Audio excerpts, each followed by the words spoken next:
లోకాభిరామం రణరంగధీరం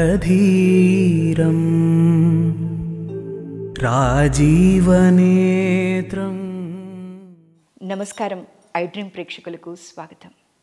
రాముడు అరణ్యవాసానికి వెళ్ళినప్పుడు భరతుడు రాముడి పాదుకలను సింహాసనంపై ఉంచి రాజ్యాన్ని ఏలారు అన్న విషయం అందరికీ తెలిసిందే. పాదుకలకి అంతటి విశిష్టత ఉంది. ఈ సంవత్సరం జనవరి 22వ తారీఖున అయోధ్యలో రాముడి ప్రాణప్రతిష్ఠ జరగనున్న విషయం మనందరికీ తెలిసిందే. ఇందులో భాగంగా భక్తులు వారి వారి భక్తిని రకరకాలుగా తెలియచేస్తున్నారు. చిన్న చిన్న కానుకల్ని కూడా రాముల వారికి అందిస్తున్నారు. అందులో భాగంగా అయోధ్య భాగ్యనగరం సీతారాముల సేవా ట్రస్ట్ వారు రాముల వారికి పాదుకల్ని సమర్పించారు. ఈ పాదుకల్ని తయారు చేయటానికి మన హైదరాబాద్లోని శ్రీ రామలింగాచారి వారిని అప్రోచ్ అయ్యి వారితో పాదుకల్ని చెక్కించారు. వారితో మనం ఇవాళ ఉన్నాం. వారితో మాట్లాడి మరిన్ని విషయాలు తెలుసుకుందాం. నమస్కారం అండి. నమస్కారం అండి. సార్, మీరు ఆ రాముడికి ఎంతో ప్రియభక్తుడయ్యి ఉండాలి, లేకపోతే రాముడు మీ మీద ఎంతో కరుణ చూపించి ఉండాలండి. పూర్వజన్మ సుకృతం అనే చెప్పాలి. రామ పాదుకలు తయారు చేయాలి అంటే మాత్రం ఆ రాముడి ఆజ్ఞ లేనిదే చేయలేము అని అంటారు. ఆయన ఆయన ఆయన ఆజ్ఞ లేకుండా ఒక్క సేవ కూడా చేయించుకోరంట. మంచినీళ్ళు మనం ఆయనకి ఇవ్వాలి అంటే కూడా ఆయన ఆజ్ఞ ఉండాలి అని అంటారండి. అలాంటిది ఆ రాముల వారికి మీ చేతుల మీదుగా పాదుకలు సమర్పించడం, మీరు చేయటం అనేది మీకు ఎలా అనిపిస్తోందండి? ఇది పూర్వజన్మ సుకృతమైన ఉంటుంది. తర్వాత ఇంకొకటి వచ్చేసి ముఖ్యమైన విషయం ఏంటంటే శ్రీరామచంద్ర వారు మాకు ఇచ్చిన వరం అది. మాతో వాళ్ళు ఆయన పాదాలకు పాదుకలు చేయించుకోవడం మాకు ఒక వరం అనమాట. అది స్వామివారు ఇచ్చిన వరమే ఉంది కనుకనే మేము ఇది చేయగలిగినాం.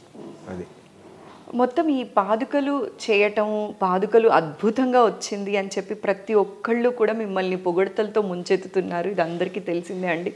ప్రతి తెలుగువారు కూడా గర్వించదగ్గ విషయం. అంత చక్కగా చెక్కారండి. ఎంత బాగుందంటే చూస్తుంటే ఇంక అలా చూస్తూ ఉండాలి అనిపించేలాగా ఉందన్నమాట. దీని వెనుక కష్టం గురించి చెప్పాలంటే మాత్రం అది మీరు మాత్రమే చెప్పాలండి. ఎన్ని రోజులు కష్టపడ్డారు, ఎన్ని సాక్రిఫైజెస్ చేశారు. ఇది పని చేయొచ్చు, ఎంతసేపు అయినా కానీ, ఎన్ని రోజులైనా కానీ, ఎన్ని గంటలు ఎంతో చేయొచ్చు. కాకపోతే ఆ వస్తువును ఈ విధంగా కుదిరించాలి, సంపూర్ణంగా తీసుకురావాలి దీన్ని. ఇది తయారైనాక ఆ దాతలు ఎవరైతే మనకు ఆర్డర్ ఇచ్చిండ్రో ఆ కస్టమర్లకు మనము దీన్ని వాళ్ళు నచ్చేంత వరకు చేయాలి. వాళ్ళకు నచ్చేంత వరకు అంటే కొన్ని సందర్భాలలో కొంతమంది కస్టమర్లు అంటే వీళ్ళే కాకుండా వేరే వాళ్ళు కూడా ఏమంటారంటే వాళ్ళకు వాస్తవం అర్థం కాక ఇది బాగలేదు, ఇది ఇట్లుంటే బాగుంటుంది, అది అట్లుంటే బాగుంటుంది కూడా కొంతమంది చెప్తారు. అటువంటి సందర్భంలో మనం ఏం చేస్తాం అంటే ఈ పద్ధతిలో ఉంటే దీనికి ఇట్లా కనబడుతుంది, ఈ పద్ధతిలో ఉంటే ఇట్లా కనబడుతుంది, ఈ రెండు కలిపి శాస్త్రోక్తంగా ఉండలేదు, అది ఇలా ఇట్లా ఉంటే శాస్త్రోక్తంగా ఉంటుంది, ఈ శాస్త్రోక్తంగా ఉండాలంటే సూత్రపరంగా ఈ పద్ధతిలో మేము తయారు చేసినాము అని వాళ్ళకు. ఎందుకంటే సబ్జెక్టు కొంతమంది తెలియని వాళ్ళు ఏం చేస్తారంటే మాకు ఇది నచ్చలే అంటారు. అట్లాంటప్పుడు ఏం చేస్తామంటే ఈ వస్తువు కాదు వేరే వస్తువులకు ఏదే కానీ ఇది మాకు నచ్చలేదు, ఇట్లా ఉంటే బాగుంటుంది, ఆడ చూసి వచ్చినాము అది బాగుందని అంటారు. చాలామంది కస్టమర్లు రకంగా మాట్లాడతారు. కొంతమంది ఏంటంటే మనకు ఏది తెలియదు, వాళ్ళు చేసే వాళ్ళకు శాస్త్రము సూత్రము రెండు తెలుసు కనుక వాళ్ళు చెప్పిన పద్ధతిలో వాళ్ళు చేసి ఇచ్చేసిండ్రు, దాన్ని తీసుకుపోయి మనం పూజ పెట్టుకోవడమే మన బాధ్యత అన్నట్టు కొంతమంది ఫీలింగ్ ఉంటుంది వాళ్ళకు. కొంతమంది తెలియని వాళ్ళు ఏం చేస్తారంటే అట్లా కాదు గిట్లు ఉండాలంట, వాళ్ళు కొద్దిగా కావాలి మాకు ఇట్లనే ఖచ్చితంగా అన్నప్పుడు మేము అదే టైప్లో చేయాల్సి వస్తుంది. చెప్పే కాడికి చెప్పి చూస్తాం. అది పద్ధతి ప్రకారంగా కాదు, ఇదే పద్ధతి ప్రకారంగా, అది శాస్త్రోక్తంగా లేదు, ఇదే శాస్త్రోక్తంగా ఉన్నది. మీరు అందాన్ని చూడకుండా దాని మీద పాలిష్ చూడకుండా అనేది కూడా మేము వచ్చిన కస్టమర్లకు వాళ్ళకు పూర్తిగా అర్థమయ్యేటట్టు కూడా మేము చెప్తాము. దాంట్లో కొంతమంది వింటారు, కొంతమంది వినరు, అందరూ ఒక మాదిరి ఉండరు కదా, అట్లా కొద్దిగా నడిచిపోతుంటుంది. దీంట్లో తయారు చేసింది మాత్రం మేము ఫస్ట్ ఒకటి వాళ్ళ దగ్గర మనకు ఎవరైతే అయోధ్య భాగ్యనగర్ సీతారామచంద్ర స్వాముల వారి సేవా ట్రస్ట్ వాళ్ళు మనకు ఇది చేయమని మనకు ఆర్డర్ ఇచ్చిండ్రు హైదరాబాద్. వాళ్ళకు దగ్గర ఉన్నది ఒకటి పాదుకల ఒకటి సెట్ పాతది ఒకటి ఉన్నది వాళ్ళ దగ్గర ఉంటే దాని మీద ఉన్న దీని మీద ఉన్న ముద్రికలకు దాని మీద ఉన్నది తేడా ఉంది. అది ఒక చెంకు చక్రాలు ఒక సూర్యచంద్రులు మాత్రమే ఉండే. దాన్ని బట్టి మనము ఈ విష్ణు సాంప్రదాయం స్వామివారిది శ్రీరామచంద్రుడు ఉందని చెప్పేసి మేము మా దగ్గర ఉన్న శిల్పశాస్త్ర గ్రంథాలలోకించి కొన్ని ఐటమ్స్ బయటికి తీసుకొని ఇది స్వామివారికి మొట్టమొదలు మన పాదుక ఎంత హైట్ పొడుగులో చేయాలి, తర్వాత దాని వెడల్పు ఎంత పెట్టాలి, దాని మీద వచ్చేసి బొమ్మలు ఇంకా వీళ్ళది ఇవి ఉన్నాయి 4 కాక ఇంకా ఎంతవరకు మనం దాని మీద పెట్టగలుగుతాం అందులో ఉన్న ప్లేస్ ప్రకారంగా అని చెప్పేసి దాని మీద అందులో ఉన్న బొమ్మలన్నీ మనం ఒక రఫ్ పేపర్ మీద వేసేసుకొని. అంటే ఇది ఎంత ఉండాలి, ఎంత సైజు ఉండాలి, మొత్తం మీరు సలహా ఇచ్చారా అండి, లేకపోతే శాస్త్రోక్తంగా ఇలా చేయాలి అని చెప్పి ట్రస్ట్ వాళ్ళు చెప్పిన ప్రకారం మీరు చేశారా అండి? ట్రస్ట్ వాళ్ళు మనకు ఓన్లీ ఇవి కావాలని పాదుకలు కావాలని చెప్పిండ్రు. వాళ్ళ దగ్గర ఉన్న పాదుకలను మనం ఫోటో తీసుకున్న తర్వాత దానికంటే ఇంకా ముఖ్యమైన ఇంకా కొన్ని పెడితే బాగుంటుందని చెప్పేసి మేము కూడా కొన్ని వాళ్ళకు సలహా ఇవ్వటం జరిగింది. వాళ్ళు కూడా మేము ఇచ్చే సలహాను అక్కడ ఉన్న వర్క్ను డ్రాయింగ్ను వాళ్ళు కూడా ఆలోచించుకున్న తర్వాత వాళ్ళు కూడా ఓకే అని చెప్పిండ్రు. వాళ్ళు ఓకే అన్నది మేము వేయలేం కదా. వాళ్ళు మనం వేసిన ఫిగర్లు బొమ్మలు మొత్తం చూసుకున్న తర్వాత వాళ్ళు అడిగిండ్రు ఇవి ఖచ్చితంగా ఉండవలసిందేనా, ఇది ఉంటే మరి అంటే నేను ఇది విష్ణు సాంప్రదాయానికి సంబంధించిన బొమ్మలే కనుక అవన్నీ పెట్టుకుంటే మనం శాస్త్రోక్తంగా అంతా సెట్ కుదురుతుంది, మనకి ఇబ్బంది లేదని నేను చెప్పినాక వాళ్ళంతా విన్నారు. మ్యాటర్ అంతా విన్న తర్వాతనే వాళ్ళు సరే బాగానే ఉంది చేయండి అన్న. వాళ్ళు నచ్చంది మనం ఏం చేయం, వాళ్ళకి నచ్చింది. ఎందుకంటే చేయించుకున్న వాళ్ళ ఉద్దేశం ఎట్లుంటే మేము కూడా అదే పద్ధతి ప్రకారం తయారు చేసి ఇవ్వాల్సి వస్తుంది. అని వాళ్ళు ఏదో చెప్తే మనం ఇంకోటి ఏదో చేస్తే వాళ్ళ మనసును నొక్కించడం అనేది, ఇటు శాస్త్రాన్ని పాటిస్తూ అటు వాళ్ళని నొప్పించకుండా ఇటు చూడటానికి బాగుండేలాగా అవుట్పుట్ ఇవ్వడం అనేది మాత్రం కత్తి మీద సామనే చెప్పాలండి. ఏం లేదు అందులో విషయం ఏముంటుంది, మనము ఒక పద్ధతి ప్రకారం మనం ఈ సబ్జెక్టు ప్రకారం మనం దాన్ని తీసుకొచ్చి ఆ సబ్జెక్టు సంబంధించిన స్టోరీకి ఇట్లా ఉంటుంది ఇది సంగతి అని వాళ్ళకి మనం చెప్పిన తర్వాత వాళ్ళు అర్థం చేసుకున్నారు. సరే అంటేనే ఇక దాన్ని పూర్తి కార్యక్రమం ఇది మాస్టర్ పీస్. ఇది ఇప్పుడు మీరు చూసేది మాస్టర్ పీస్. దీనితోటే మనకు అయోధ్య పోయిన శ్రీరామచంద్ర వారి పాదుకలు తయారైనాయి. ఈ మొదలు తయారవుతుంది. ఫస్ట్ పేపర్ మీద డ్రాయింగ్ అయిన తర్వాత ఆ పేపర్ను ఈ రేకు మీద అంటించినాక ఈ ఉబ్బెత్తులు మొత్తం నగాషిప్ అని డెప్త్ వర్క్ అంతా తీసుకున్న తర్వాత దీన్ని బట్టి మనం పంచలోహం క్యాస్టింగ్ చేసినాం. ఈ పీస్ మాస్టర్ పీస్. ఇది ఈ మాస్టర్ పీస్ చేయడానికి ఎన్ని రోజులు పట్టిందండి? ఇది డ్రాయింగ్ పూర్తి చేసుకున్న తర్వాత ఈ డ్రాయింగ్ను అందులో సెట్ చేయడానికనే 2 రోజులు పైనే పట్టింది మాకు. ఎందుకంటే ఒక దగ్గర ప్లేస్ ఎక్కువ తక్కువ కాకుండా ఒకదానికి ఒకటి సెట్ అయ్యేటట్టు చూసుకొని వేయడము చెడపడము అంతా సెట్ అయిన తర్వాత వాళ్ళకి పంపించినాక వాళ్ళు ఓకే అన్నంత వరకు ఇప్పుడు దీనికి ఒక్కదానికి దాదాపు మనకు 20 రోజుల దాకా పట్టింది టైం. ఓకే, దీనికి ఒక్కదానికి 20 రోజులు పట్టింది. ఇంకా పాదుకలు చేయడానికి ఎన్ని రోజులు పట్టింది? దానికి ఒక 20 రోజులు దానికి పట్టింది. ఎందుకంటే దీనికి టైం బాగా తీసుకుంటుంది. ఎందుకంటే ఇది మాస్టర్ పీస్ ఒకటి తయారైన తర్వాత ఆ పీస్ మీద ఇంకా మన వేరే ఆలోచన ఏముండదు, మనకి ఫినిషింగ్ చేసే ఆలోచన ఒకటే ఉంటుంది. కానీ దీని మీద తయారు చేయడానికే దీన్ని ఎట్లా తయారు చేయాలని ఆలోచన దీని మీద ఉంటుంది. దాని మీద ఏం లేదు, దాని మీద ఒకటి ఫినిషింగ్ ఆలోచన ఒకటి బంగారం ఎక్కించుడు అదే ఉంటుంది. కానీ మొట్టమొదటి ఆలోచన అంతా దీని మీదనే ఉంటుంది. ఎందుకంటే ఇది ఎట్లా తయారైతే అది అట్లా తయారవుతుంది. ఇది పర్ఫెక్ట్ తయారు కాకపోతే అది కూడా కాదు. దీంట్లో సబ్జెక్ట్ రాంగ్ ఉందంటే అలా కూడా వచ్చేస్తుంది. ఇది ఒక మాస్టర్ పీస్. దీన్ని బట్టి అవి నేనే తయారు చేసుకోవచ్చు. తర్వాత వచ్చేసి అది తయారు కావడానికి కారణం ముఖ్యంగా ఇది అనమాట. ఇది దీనికి టైం బాగా తీసుకుంటుంది దానికంటే. మొత్తం ఇందులో ఎన్ని లోహాలు అనేవి వాడారండి? ఇప్పుడు ఇదేమో మామూలుగా బ్రాసే. మీరు చూసిన ప్యాటర్న్ వచ్చేసి ఇది అచ్చు ఒక మన ఓన్లీ బ్రాస్ షీట్ ఇది. అయితే ఇది తయారైన తర్వాత వాళ్ళతోటి మేము డిస్కషన్ చేసింది ఏంటంటే మరి ఇప్పుడు ఏ మెటల్ మీరు క్యాస్టింగ్ చేయాలంటారు కదా, ఏ మెటల్ చేపిస్తారు? ఇత్తడి, రాగి, వెండి, బంగారము, పంచలోహము ఇవన్నిట్లతో తయారవుతుంది కదా. మరి మీరు దేనికి ప్రిఫరెన్స్ ఇస్తారు, మరి దేంతో మీరు చేపియాలనుకుంటారు అనేది మనం వాళ్ళతోని చర్చించినప్పుడు వాళ్ళు ఆలోచన చేసుకొని ఏం చేశారంటే మనము రాగిలో మొత్తం టోటల్గా మెయిన్ మెటల్ అంటే ప్రధానమైన లోహము రాగి. ఆ రాగిలో మనము పంచలోహం తయారు చేసుకుందాము. పంచలోహంతో మిక్సింగ్ చేసుకున్న తర్వాత అది పంచలోహం కిందికి వస్తుంది. అప్పుడు ఆ పంచలోహానికి మనము ఫినిషింగ్ అంతా అయిపోయిన తర్వాత బంగారం ఎక్కించుకుందాం అన్నాడు. సరే అని అదే పద్ధతిలో మేము ఆయనకు చేసి ఇచ్చినాం. ఈ లోహాలన్నీ కూడా మీరు స్వయంగా కొన్నారా లేకపోతే వాళ్ళే మొత్తం ఇచ్చారా అండి? లోహాలన్నీ కూడా ఒక రాగి ఒకటి మాది. ఈ పంచలోహము, బంగారము, పాతరసము ఇవన్నీ కాస్ట్లీ ఐటమ్ ఇవన్నీ. ఎందుకంటే ఇప్పుడు దాంట్లో 2 తులాల బంగారం కొనాలన్నా నువ్వు 1,30,000 కావాలి. ఇది పంచలోహంలో కావాలన్నా, 1 తులం బంగారం కావాలన్నా కానీ ఇలా 60-70,000 కావాలి.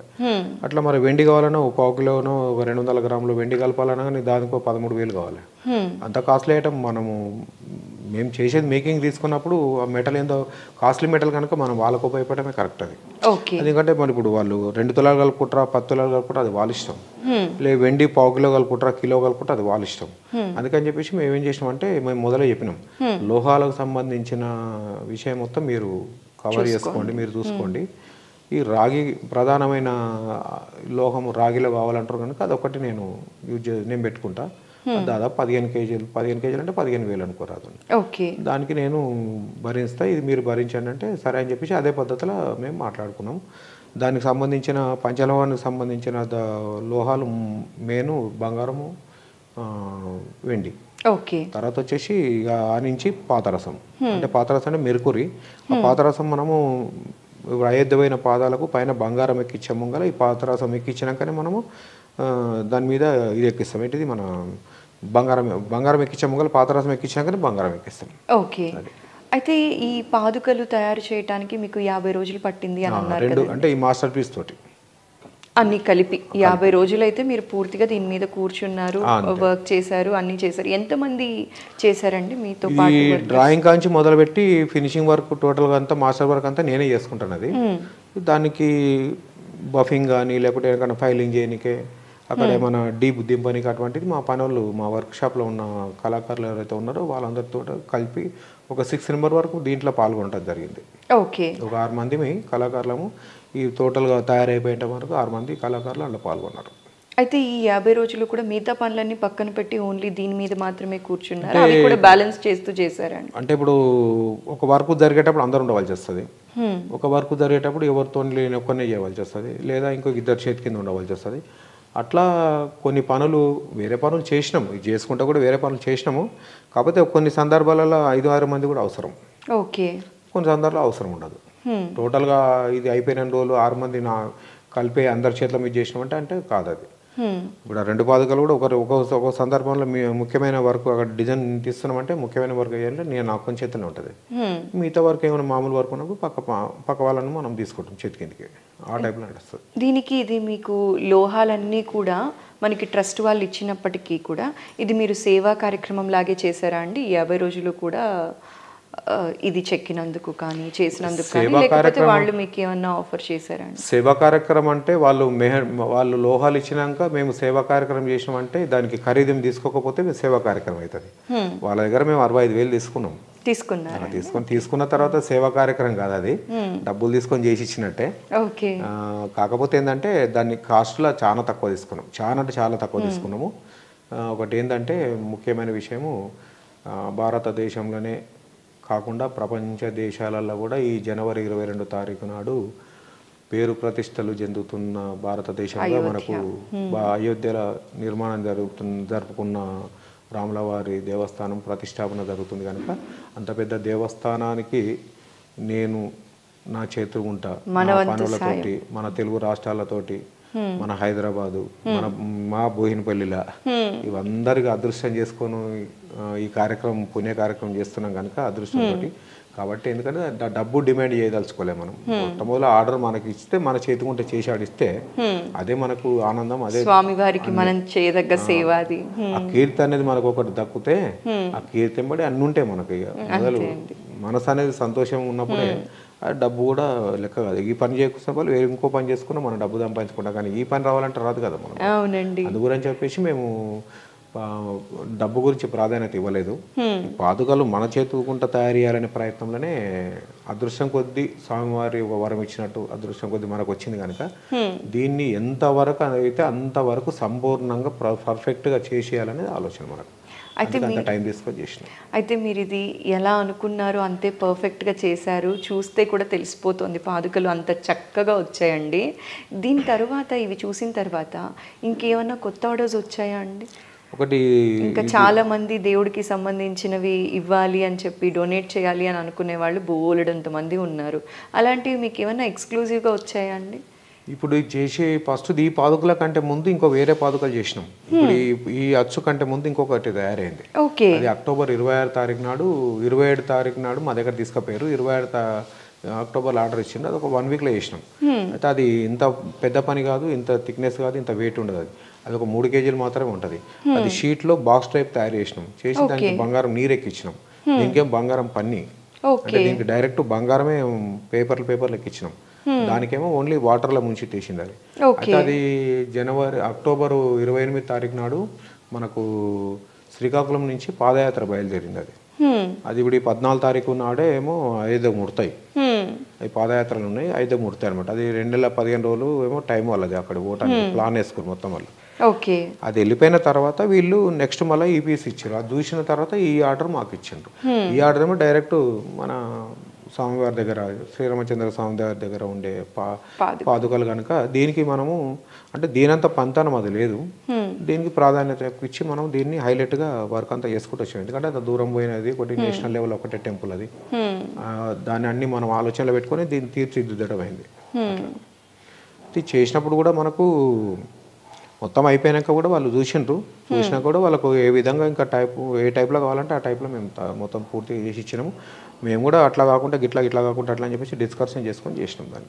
కాకపోతే ఏంటంటే వాళ్ళు తయారు చేసేటప్పుడు ఎక్కువ శాతం వాళ్ళు అక్కడ బిజీ ఉన్నారు కనుక మాతో ఎక్కువ ఇక్కడికి వచ్చి చూసి మా దగ్గర కూర్చొని ఇవన్నీ ఆలోచించడానికి వాళ్ళకి టైం లేకుండా, ఇలా టైం లేదు. అందుకే వాళ్ళు మనం వీడియో తీసి లేకుంటే వాట్సాప్లలో పంపించడం, ఫోటోలు పంపించడం చూసి వాళ్ళు మేము మాట్లాడుకొని చేసినాం. అది విషయం. అలా చేయాలంటే కూడా ఎంతో నమ్మకం ఉండాలంటే అంటే కొద్దిగా ఓపికతోటి చేయాల్సి వస్తుంది. ఎందుకంటే తొందర చేసి పక్క పట్టేసి మళ్ళీ వేరే పని చేసుకుందాం అన్నటానికి ఆడ అంత తొందరపడి చేయడానికి ఇది అవకాశం లేదు. ఈ ఓపికతోటి టైం తీసుకొని నిదానంగా చేయడానికే, ఎందుకంటే ప్రాధాన్యత పొందిన వస్తువు కనుక మనం అంత టైం తీసుకోవాల్సి వస్తుంది, తొందరపడితే కుదరదు. అట్లా చేసేటప్పుడు కూడా కొన్ని వేరే పనులు ఉంటే కూడా అది కూడా రాముల వారి పన్నే ఉండే, వేరే వాళ్ళది చిలకలూరు పెట్టే వాళ్ళు ఉండే, అది వర్క్ అంతా పక్కా పెట్టినాం. వాళ్ళు కూడా ఏమన్నారంటే మొన్న వచ్చిండ్రు వర్క్ సంక్రాంతి పండుగకి ఇస్తున్నారు కదా ఇంకా మాకు ఇవ్వలేదు అంటే ఇట్లా సంగతి ఇది సంగతి ఇట్లా మన అయోధ్య పని ఇట్లా ఉంటే ఇట్లా సంగతి అంటే సరే పెద్ద రాముల వారి పని జరుగుతుంది కనుక చిన్న రాముల వారి పని కొంచెం స్లో అయింది, పర్వాలేదు మేము ఓకే పడతాము, ఏదైనా రాముల వారిదే కదా మేము ఓకే పడతాము, సరే ఇంకో 15 రోజులు లేట్ అవుతుంది అంటున్నాం కదా అదే టైంకి తీసుకుంటాను అని చెప్పేసి వాళ్ళు మన దగ్గరకు వచ్చి కూడా చెప్పిపోయారు. అయితే ఇప్పుడు రాముల వారికి వేరే వాళ్ళు విల్లు సమర్పించాలనుకుంటున్నారు, ఆ విల్లు కూడా మీరే తయారు చేస్తున్నారు అనుకుంటూ ఉన్నారండి, అది ఎంతవరకు నిజమండి? విల్లు చేయమని చెప్పేసి ఆల్రెడీ వీళ్ళు మనకు అడిగినరు. అది 9.5 అంగుళాల హైట్, 9.5 అడుగుల హైటు అది చేయమని చెప్పిండ్రు. కాకపోతే ఇప్పటి వరకు ఇంత ఫుల్ బిజీలో ఇదే వరకు జరిగింది కనుక అది టైంకి అందేయలేకపోయినాం మనం. అంటే వాళ్ళు ఇది కూడా ప్రతిష్టాపన అయినాకనే ఇద్దామన్నారు. వాళ్ళు కూడా విల్లు కూడా ప్రతిష్టాపన అయినాక ఏ టైంలో ఇస్తే వాళ్ళు ఆ టైంలో మనం చేసి దానికి 1 నెల 15 రోజులు 2 నెలలు టైం తీసుకొని అది కూడా చేసి ఇచ్చేస్తాం. అదైతే చేయాలని చెప్పిండ్రు. ఇంత గొప్ప భాగ్యాన్ని ఆ శ్రీరాముల వారు మీకు అందించారు కాబట్టి ఆ స్వామివారి కృప ఎప్పుడు మీ పైన ఉండాలని మనస్ఫూర్తిగా కోరుకుంటూ జై శ్రీరామ్. జై శ్రీరామ్ అండి.